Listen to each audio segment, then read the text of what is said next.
बिस्मिल्लाहिर्रहमानिर्रहीम। अस्सलामु अलैकुम मेरे प्यारे भाइयों और बहनों, क्या आपने कभी सोचा कि रोज़मर्रा के मामूल के काम भी अगर अल्लाह के नाम से शुरू किए जाएं तो वो इबादत बन जाते हैं। आज हम एक ऐसी ही सुन्नत मुबारका के बारे में बात करेंगे जो हमारे रिश्तों में बरकत और हमारे घरों में रहमत का ज़रिया बन सकती है। सही बुखारी की एक हदीस है जहां हमारे आका हज़रत मोहम्मद मुस्तफ़ा सल्लल्लाहु अलैहि वसल्लम हमें सिखाते हैं कि जब शौहर बीवी के पास जाए तो ये दुआ पढ़े, बिस्मिल्लाहि अल्लाहुम्मा जन्निबना शैताना व जन्निबिश शैताना मा रज़क़तना। अल्लाह के नाम से, ए अल्लाह हमें शैतान से बचा और उस चीज़ को भी शैतान से बचा जिसे तू हमें अता फरमाए। क्यों? ताकि अगर अल्लाह ने औलाद अता फरमाई तो शैतान उसे हरगिज़ नुकसान ना पहुंचा सके। कितना प्यारा और जामे तोहफ़ा है हमारे नबी सल्लल्लाहु अलैहि वसल्लम का दिया हुआ। ना सिर्फ रिश्ते की तक़दीस बल्कि आने वाली नस्ल की हिफाजत का भी बंदोबस्त है। अब गौर कीजिए, अगर शादी के मुक़द्दस रिश्ते में दाखिल होने से पहले बिस्मिल्लाह पढ़ना सुन्नत है तो वुज़ू जैसी अजीम इबादत के लिए बिस्मिल्लाह कहना कितना ज़रूरी होगा। इमाम बुखारी रहिमहुल्लाह इसी नुक्ते की तरफ हमारा ध्यान दिलाना चाहते हैं। हमारे उलमाए किराम ने इस पर गहराई से रोशनी डाली है।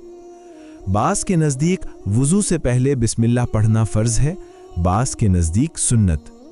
लेकिन बात सिर्फ फ़र्ज़ और सुन्नत की नहीं, बात अपने हर काम को अल्लाह के नाम से शुरू करने की आदत डालने की है। यही तो हमारा असल ज़ादे राह है, हर छोटे बड़े काम का आगाज़ बिस्मिल्लाह से करना।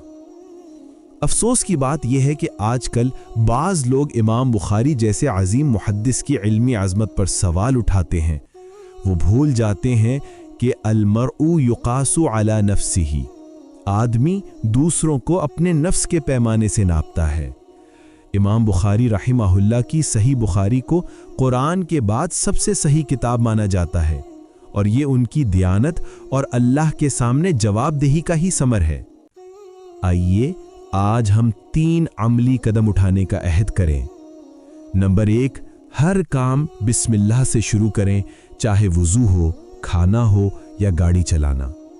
नंबर 2, शादी के मुक़द्दस रिश्ते का ख्याल रखें और इस मुबारक दुआ को अपनाएं। नंबर 3, अपने असलाफ के इल्मी मकाम व मर्तबे का अदब व एहतराम हमेशा मलहूज़े खातिर रखें। आइए दुआ मांगते हैं। या अल्लाह, हमें हर अच्छे काम का आगाज़ तेरे पाक नाम से करने की तौफ़ीक़ अता फरमा। हमारे घरों में बरकत नाजिल फरमा, हमारे रिश्तों में मोहब्बत और हमारी औलाद को शैतान के तमाम शुरूर से महफूज रख। हमारे उलमाए किराम के दर्जात बुलंद फरमा और हमें उनका अदब सिखा। आमीन। अगर आपको ये बात पसंद आई हो तो वीडियो को लाइक ज़रूर करें, अपने ख़यालात कमेंट्स में शेयर करें और चैनल को सब्सक्राइब कर लें ताकि आप ऐसी ही रोशन और मुफीद बातों से जुड़े रहें।